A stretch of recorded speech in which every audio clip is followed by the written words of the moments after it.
Բարի երեկո, սիրելի հայրենակիցներ, այսօր Ադրբեջանի նախագահ Իլհամ Ալիևը հայտարարել է հետևյալը. Հայաստանի բոլոր շրջանները ադրբեջանական ծագում ունեն։ Սևանա լիճ չկա, կա Գոյչա։ Եվ Ալիևը սրանով հայտարարում է, որ իրենք պատրաստվում են վերադառնալ Հայաստանի Հանրապետություն։ Այսօրվա գործող իրական ինչ անուն ուզում եք դնեք, այդ Հայաստանի Հանրապետությունը։ Ալիևը ելույթ է ունեցել Գիտությունների ազգային ակադեմիայի իրենց Ադրբեջանի 80-ամյակին եւ իր ելույթում նշել է, որ ցավոք տարիներ շարունակ հայկական կողմից Թուրքը խեղաթյուրել են մեր պատմությունը եւ այս քարոզությունը շարունակվում է։ Մենք պետք է դրանց հակադրենք մեր գիտական ճշմարտությունները։ 20-րդ դարի սկզբին հին ռուսական կայսերական քարտեզները ցույց են տալիս, որ Ադրբեջանինն են ամեն ինչ, չգիտեմ, ես բան ելույթ ա ունեցել։ Ցարական Ռուսաստանի քարտեզները բան եւ ասում եմ, որ հայ ժողովուրդը եկվոր ժողովուրդ է, հայերին այստեղ բերել են, Ալիևի ելույթն եմ ձեզ համար ուրեմն ներկայացնում։ Եվ ասում եմ, մեր ժողովուրդը ներդրում է ունեցել այն երկրների պետականության մեջ, որտեղ ապրում է։ Եվ այսօր էլ ոչ մի երկրում ադրբեջանցիները խնդիրներ չեն ստեղծում եւ չեն ստեղծի որևէ պետության կամ որևէ այլ ժողովրդի համար։ Հետեւաբար, ադրբեջանցիների վերադարձը ժամանակակից Հայաստան չպետք է վախեցնի հայ ժողովրդին եւ պետությանը։ Հիշեք այս հայտարարությունը, ինչ որ ժամանակ հետո սա ասելու է նաեւ Նիկոլ Փաշինյանը։ Չի եղել բան այս մարդը ասի, եւ հետո Նիկոլ Փաշինյանը դա այստեղ չկրկնի իր տարբերակով։ Բայց ինչ կա վախենալու։ Օրինակ ոնց էր Միջանցքի պահը, Միջանցք տալը հանցագործություն էր, չէ՞, ինչ որ մի ընթացք։ Բայց հետո ասում եմ, բայց ինչ կա դրա մեջ, թող գնան գան, թող գնան գան, ապա բան չկար դրա մեջ, որ թող գնան գան։ Ոնց է այդ վաղ Միջանցք էր։ Հիմա անխոչնդոտ ճանապարհը անունը Տրիփա։ Հա, ելի Միջանցքը տվել են, բայց հիմա էլ է դա։ Հիմա նախկինը ինչ էին ասում, որ մեկ թույլ չենք տա բան եւ այլն եւ այլն։ Հիմա նայեք Ալիևն ասում է, դուք չպետք է վախենաք, դե պետք է ադրբեջանցիները գան ձեր մոտ բնակվեն։ Մի սիրելի հայրենակիցներ, լավ 600,000 մարդ Ադրբեջանից, խորհրդային միության փլուզման ժամանակ, պատերազմի տարիներին, մինչ այդ գաղթել է այնտեղից եկել է Հայաստանի Հանրապետություն։ Եվ Հայաստանի Հանրապետությունում նաեւ նրանք տեղավորվել են այն տներում, որտեղից որ գնացել են ավելի քիչ թվով, ավելի շատ քիչ թվով ադրբեջանցիներ։ Ոչ ոքի չի կարող խաբել։ Նաեւ այստեղից գնացած ադրբեջանցիներին մենք պատրուլներով ոստիկանական, պետական փոխհատուցումը, փողերը տալով, բանալով ճանապարհել ենք։ Էս է պատմությունը։ Հիմա Հայաստանը չի բարձրաձայնում, որ հայերը կարող են վերադառնալ Ադրբեջան ապրել։ Հայաստանը չի բարձրաձայնում, որ հենց նոր էթնիկ զտում ա եղել Ղարաբաղում, 150,000 մարդ էթնիկ զտման, ցեղասպանության է ենթարկվել, դուրս է արվել այնտեղից եւ գտնվում է Հայաստանում եւ արդեն այլուր։ Եվ Ալիևը, քանի որ այդ թեմաները փակել է Հայաստանում իր գործընկերները, Հայաստանը ունի ինքը պարտներներ, ովքեր իր շահերից են աշխատում, իր շահերն են սպասարկում, գոնե այդ մարդիկ լռում են, ինքը արդեն եկել է հաջորդ փուլ, ասում այ ախպեր ջան, ինչ Սևան, ինչ չգիտեմ ինչ, Ժորժ ջան, դուք Գյոյչա, այդ դու լիճանը Գյոյչա է։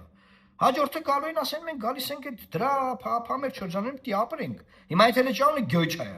Դրա ափերում ոնց կարող ադրբեջանցիներ չապրեն, կարակ ինձ բացատրեք։ Եթե Սևանա լավ օքեյ, բայց եթե Սևան չի Գյոյչա է, ոնց կարող ադրբեջանցիները չապրեն։ Պիտի ապրեն։ Եվ այս ամեն ինչի ֆոնին վարչապետը այսօր հայտարարել է, որ ինքը առաջադրվում է որպես իրանց ցուցակում, չգիտեմ ինչ։ Ընտրությունները հունիսին է, ինքը հիմա այսօր, արդեն այսօր առաջադրվել։ Այնքան ժողովրդավարական process-ների մեջ են, որ արդեն այսօր իրանք առաջադրվել են եւ պետք է մասնակցեն ընտրությունների։ Ժորժ ջան, հիմա ունենք երկու ճշմարտություն։ Կամ Նիկոլ Փաշինյանը վերընտրվում է եւ ադրբեջանցիները գացին Հայաստան, այսինքն իրանք չեն ասում դուք ստե չեք ապրելու, իրանք ասում են դուք եք ապրեք։ Բայց պետք է մենք էլ գանք ստեղ ապրենք։ Բնականաբար իրանք ասում են այդ 360,000-ը ինչքան է, արդեն ամուսնացել են, երեխեք են ունեցել, թոռներ են ունեցել, սերունդի մասը մահացել, ապա նոր սերունդ կգա, մի մտածեք։ Ու կռիվ բան չէ։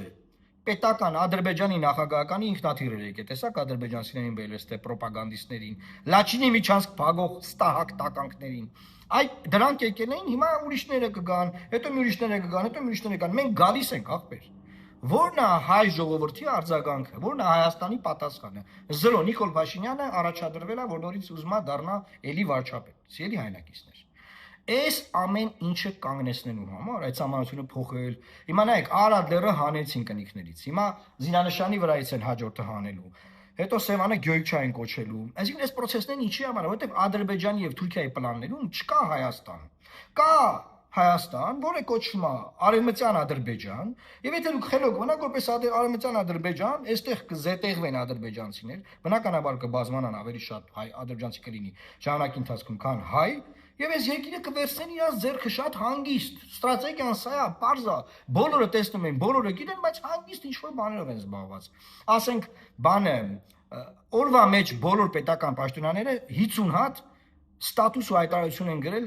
կաթոլիկոսի վերաբերյալ։ Նրա եղբորը այսօր կանոնավորեցին նրանց վերաբերյալ, չգիտեմ, Ռոբերտ Քոչարյանի վերաբերյալ։ Ում ասես, կապ չունի, ում մասին ասես։ Բայց այ որ Սևան է Գյոյքչայա,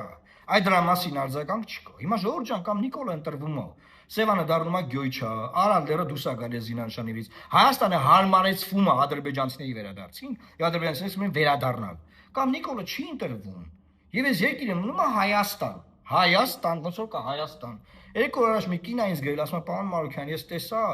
որ դուք կնիքի հետ կապված դատի եք դրել, որ կնիքի վրայից Արադլերը հեռացնում են։ Ասում է, բայց անձնագիր եմ հանել Սասունցի Դավիթը առաջի էջից հանել են։ Ասում ես ինչ ասում, ինչ Սասունցի Դավիթ։ Չեմ նկատել հիմա։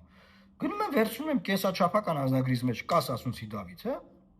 Նոր անձնագիրը որ հանել եմ չկա Սասունցի Դավիթը։ Անկեղծ չգիտեմ ոնց ա եղել, չգիտեմ երբ ա եղել, բայց այդպես է։ Հիմա դիզայնա փոխվե բան, չգիտեմ, Սասունցի Դավիթը ում ախան գարել, չգիտեմ։ Բայց process-ներ են տեղ ունենում, Ժողովուրդ ջան, ասենք Մեսրոպ Մաշտոցը ոնց է դարձել QR կոդ։ Սասունցի Դավիթն է անհատացել, հետո Արադ լերը չկա, հետո Սևանը Գյոքչայա, հասկանում եք։ Եվ հիմա չեմ ուզում մտնեմ պատմական այդ անցքերով, sense խողովակներ, պատմություն ուսումնասիրելով գնանք, ասենք, բա գիտեք, Ժողովուրդ ջան, իրանք նոր ազգ են, իրանք տենց ազգ չկային, բան, իրանք մեր հաշվին մեզ հաղթելու, մեզ նվաստացնելու, այս ամենօրյա նվաստացման հաշվին դառնում են ազգ։ Նոր ձևավորվել են, արդեն ազգ են, արդեն Ադրբեջանը ազգ է, ադրբեջանցի, հա։ Եվ այս իմաստով, Ժողովուրդ ջան, մենք մեր մասին պետք է մտածենք։ Հիմա իրանք պատմություն են կեղծել, ամեն ինչ է, ինչ կա վերցրել են մեզանից, ասում են մերն է։ Հիմա Հայաստանը ինչը որ իրանն է, ասում է մերը չի։ Մերը չի, սա պատմական է, տանք իրանց։ Սա մերը չի, սա հանենք, որ մեկին չգրգռի, սա հանենք, որ նա չնյարդայնանա, սա ինձ հրաժարվենք, որ նա չնեղվի։ Դուք չեք հասկանում ուր եք գնում։ Հիմա անդրադառնալով հիմնական թեմային։ Լավ Ալիևը սա ասում է, սաղս իմացանք, գիտենք, տեսանք, ներվայնացանք եւ այլն եւ այլն։ Պատասխանը չկա, 0, 0։ Չկան պետական ինստիտուտներ։ Պատասխան չկա։ Լավ ի՞նչ է անում Հայաստանի քաղաքացին, ի՞նչ է մտածում։ Նիկոլ Փաշինյանն ասում է, ես առաջադրվելու եմ։ Էդմոն Մարուքյանը կոչ արել համախմբման ավելի խոշոր մասնակցության համար, որ ավելի խոշոր մեծ մասնակցություն լինի, որ ջախջախիչ մեկ հարվածով հաղթանակ տանի եւ Նիկոլ Փաշինյանը մի ընտրական process-ով 30 վայրկյանանոց քվեարկության արդյունքում գիշերը հրճակվի, որ այլևս Հայաստանի վարչապետը չի լինելու այդ մարդը։ Իմ առաջարկն է։ Հիմա եթե այդ առաջարկը տեղի կունենա, Ժողովուրդ ջան, տեղի կունենա շատ լավ։ Մենք ամեն ինչ անելու ենք, որ դա տեղի ունենա։ Մենք մեր ներդրումը կունենանք դրա մեջ։ Խոշորացումը։ Եթե տեղի չունենա, եթե չի ստացվում այդ խոշորացումը, բոլոր ուժերը ուզում են մասնակցեն իրաց ձևով, տարբեր արշավներով, ամեն բաներով, մասնակցեն շատ լավ։ Բոլոր ուժերը կմասնակցեն։ Այդ պարագայում մենք չենք պատրաստվում ձեռքերներս ծալած նստենք։ Մենք մեր մոտեցումները ներկայացնելու ենք։ Մենք մեր մոտեցումները ներկայացնելու ենք եւ պայքարելու ենք, որ Սևանը կոչվի Սևան, որ Արադ լեռը մնա Արադ լեռ, որ Հայաստանի Հանրապետությունը որևէ միակողմանի զիջումների չգնա, որ Հայաստանը չկորցնի այն ինչ որ գոնե այսօր ունի, այդ եղածը պահպանի, հասկանում եք, խոսքը նրա մասին չի, Հայաստանում չկա քաղաքական ուժ, որ ասում է գնանք հարձակվենք, գրավենք բաները, Թուրքիայի 6 վիլայեթները, չկա այդպիսի ուժ, սուտ է, կեղծիք է պատմական եւ իրական Հայաստանների պատերազմը։ Ամեն ուժ ինքը իր մոտեցում ունի, կներկայացնի շատ լավ է, հասկացանք։ Բայց ես տեսնում եմ, որ Վրաստանի եւ Մոլդովայի օրինակները շատ վատ օրինակներ են, դրա արդյունքում իշխանությունը հաղթում է։ Դրա համար մենք առաջարկել ենք այդ խոշորացումը։ Հիմա եթե չի լինի, ուրեմն իմացեք, մենք էլ ենք առաջադրված, մենք էլ ենք առաջադրվում, մենք էլ վաղուց ենք առաջադրված, այսօր չենք առաջադրվելու։ Մեր մոտ թատրոն չի, որ ասենք ես առաջադրասեմ, ես առաջադրվում եմ, ասես ինչ-որ բաներ։ Բոլորը գիտեն, որ Լուսավոր Հայաստան կուսակցության առաջին համարը ես եմ, հետեւաբար վարչապետի տեխնացուն էլ ես եմ։ Այսինքն մենք թատրոն չենք խաղում, մենք ասում ենք Ժողովուրդ ջան, տեսլական կա ավելի խոշոր մասնակցության։ Կստացվի դա, կստացվի։ Չէ, մենք կռվելու ենք, մենք կռիվ ենք տալու այս Ալիևի, այս Հայաստան Հանրապետության ադրբեջանացման, մեր պետության արևմտյան Ադրբեջան դարձնելու ծրագրի դեմ։ Մեր ունեցած մեթոդներով, մեր ունեցած ձևերով, մեր պատկերացրած ուղիներով։ Հայաստանի Հանրապետության սպասվող խորհրդարանական ընտրություններում այս ամեն ինչը կանգնեցնելու համար։ Եվ դրա համար եւս մեկ անգամ էլի կոչ եմ անում բոլորին, ովքեր որ կիսում են մեր մոտեցումները, կապ հաստատեք եւ միացեք մեզ։ Մեր բոլոր տվյալները բոլոր տեղերում տեղադրված է։ Միացեք մեզ, միասին փորձենք այս ճանապարհը անցնել եւ թույլ չտանք, որ Սևանը կոչվի Գյոկչա։ Այն մյուս բաները չեմ ուզում ասեմ, այնտեղ բոլոր բնակավայրերը ադրբեջաներեն արդեն իրենք ասել են, ասում են ու դեռ բնականաբար կշարունակեն ասել։ Խնդրում եմ միացեք մեր YouTube-ի ալիքին եւ բազմապատկեք այս տեսանյութը։ Տարածեք որքան կարող եք։ Պետք է կանգնեցնել այս արհավիրքը։ Աստված պահապան Հայաստանի Հանրապետությանը։